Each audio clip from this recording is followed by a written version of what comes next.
This is somewhat related.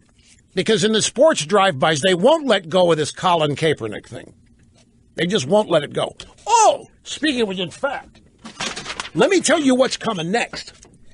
Based on this story, here's the headline. It's from the New York Times. ESPN football analyst walks away disturbed by brain trauma on the field.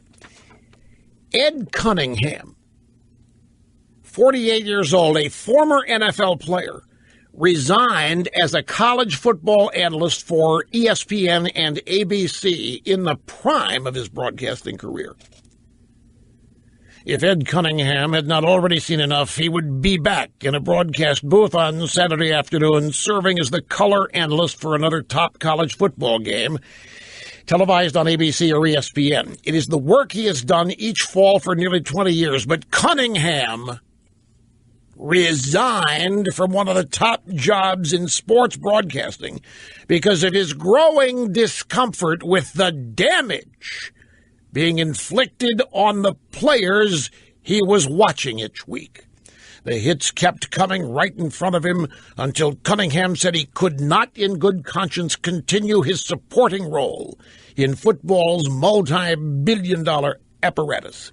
He said, "I take full ownership of my alignment with the sport. I can just no longer be in that cheerleader spot." So you know what this is? This is going to begin what's called the shaming of anybody who earns money in any way connected to football. How dare you? How dare you earn your money on the backs of people suffering brain damage and in concussions and eventual CTE and perhaps suicide? You're encouraging this. You're broadcasting this stuff and you're telling people it's great and you're encouraging them and you're promoting it and you're making them watch it. It's fueling this beast, this immorality. How dare you? You think he's going to be the only? The way people become famous today, as they've seen it happen on Twitter and on Facebook, is you get part of a movement that the media loves.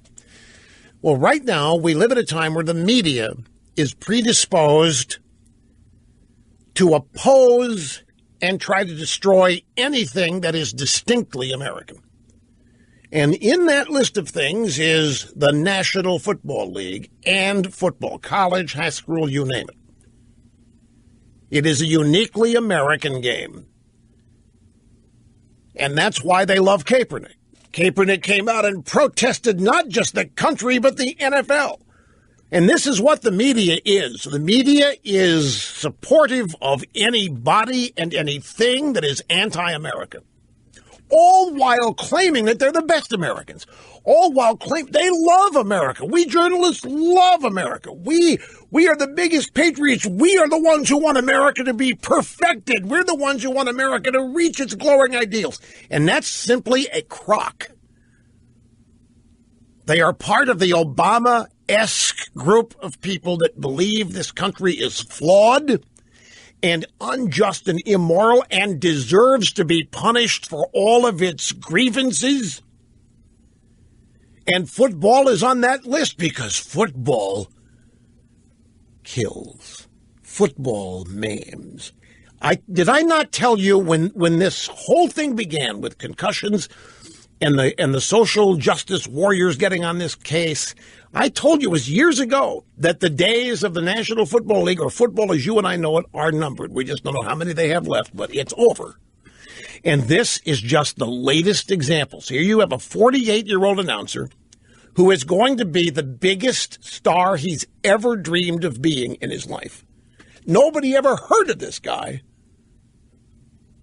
even though he's a color analyst on ESPN. I mean, there's so many of them out there now. They're cookie cutters. They're a dime a dozen. But this guy, Ed Cunningham, he's going to stand out. He can no longer be a party to this. Not in his name. No, ma'am. No, sir. Not in his name are young men going to be disfigured and permanently damaged. Not in his name is it going to happen. And he is going to be celebrated and he's going to be a hero. And then anybody else who doesn't follow along, depending on who they are, this is the beginning of the whole process of shaming anybody who earns money connected to football, anybody who acquires fame. Now, the players will be exempt for a while. But if the players end up protesting the flag or protesting the NFL or protesting America like Kaepernick did, they will be celebrated and they will be promoted. So keep a sharp eye. When the left gets going on things, there's never an end. There's just always the next phase. You think at some point in every leftist movement, okay, that's it. They don't have anywhere else to go. But they always have somewhere new to go. I imagine there are those of you out there saying, Rush, you're overreacting. No, I'm not. And he may be the only guy this season, but I guarantee you, he's going to be so celebrated. I mean, there's already a story about the guy in the New York Times. He's more famous quitting his job than he ever was doing his job. He's going to be a hero. He's going to be on TV as often as he wants to be. I just can't do it any longer. I can't, not with what I've known, not with what I've learned. I can't sit here and actually encourage people to enjoy this game knowing what it is doing to the guys playing. I can't do it. I can't do it. You'll be a hero. And the pressure will build on others to follow suit. And pretty soon it's going to be Roger Goodell in the booth doing game play-by-play and color commentary. Yeah, I didn't quite finish my point about Kaepernick, and I'm not going to have time to do it here. But what I was trying to say was, yes, we all have free speech. But that doesn't mean that there are no consequences to it. And if people want to be able to say, Kaepernick, he can say whatever he wants. You have no right to react. BS, I don't. That's the whole point. You have no right to be heard, and you have no right to be exempt of criticism. You know how I can illustrate some of this? Let's use the Colin Kaepernick example. And I'm going to do this because I've also had a couple emails. You didn't finish what you were going to say about Kaepernick. And I thought I had, but let me run through it again. I'll do this as briefly as I can. The NFL has not hired Colin Kaepernick. Colin Kaepernick walked out in the San Francisco 49ers. He had a contract. He walked out on it. He didn't want to play with them anymore. Becomes a free agent. He has no offers. The sports drive-bys are outraged. They think he's being blackballed because of his politics. He may be. And if he is, the people blackballing him have every right to do so. What do you think the First Amendment's free speech clause grants you? The right to say what you want politically? You're right, it does. Now, First Amendment says that government cannot stop you from saying what you want. It doesn't say that San Francisco 49ers can't. If you work someplace, your First Amendment rights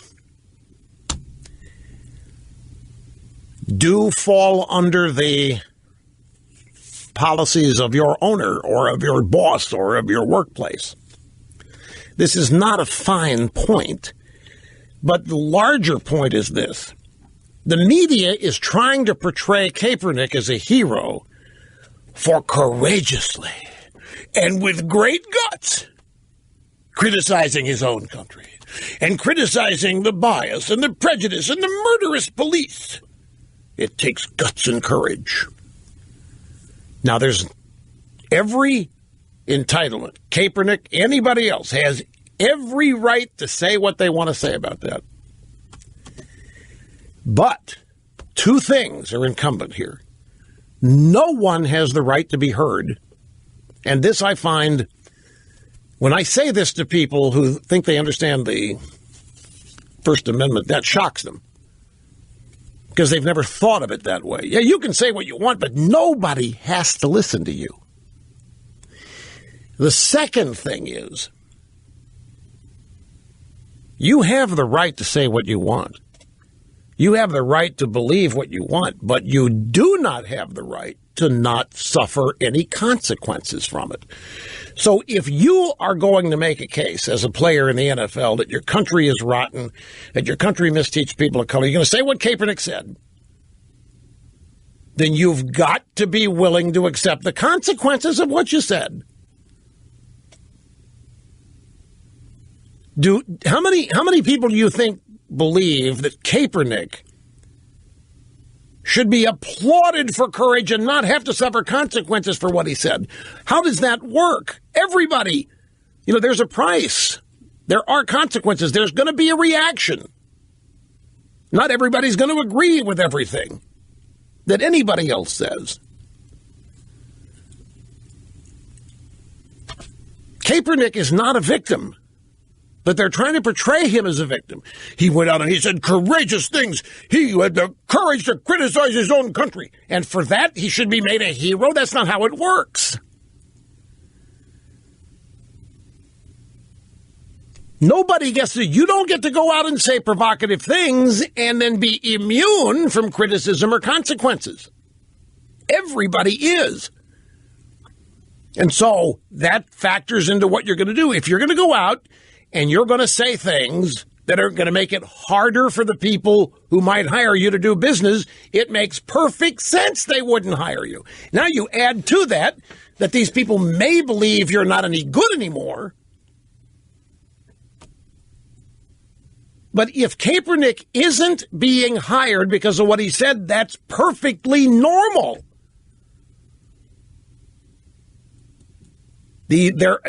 Anybody who's been in the free speech business understands this the first time they ever say something controversial.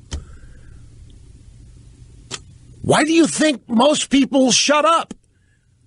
Why do you think most people don't want to go there? They don't want the reaction. They don't want the controversy. They don't want the criticism. So they don't say anything. They whimper around. They may react when somebody else does, but most people will stand or sit mute. And the reason is because they see what happens.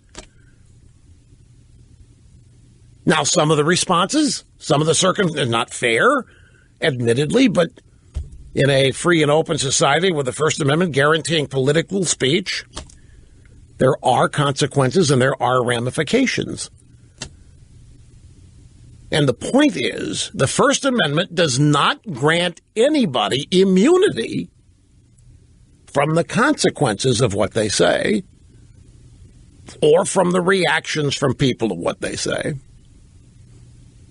And Kaepernick is being held up as somebody who should be immune. He should not be held accountable for what he said because we happen to agree with what he said, the media says. That's not how it works.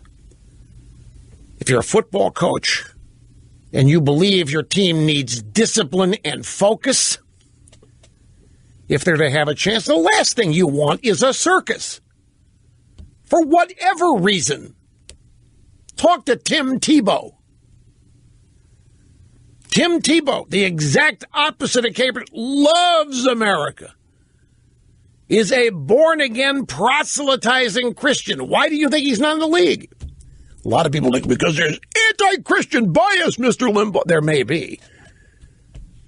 But there are also people that don't want to deal with the circus. And if they don't, that's a consequence. It's may seem unfair because you make value judgments on what someone says. Like you may value what Tebow is and what he says, and you might not think so much of Kaepernick and what he says or does. But in both instances, there are consequences for behavior and for reactions. And if you want to be on radio or TV, that's what Kaepernick, I think what he ought to do, Kaepernick ought to get a show on YouTube and then go to town. We can say anything he wants. Google would celebrate it. Google owns YouTube. But Jim Brown said it. Jim Brown said, you make up your mind what you want to do. You want to play football? You want to be an activist? That simple. Got to take a break. Back after this, folks. Don't go away.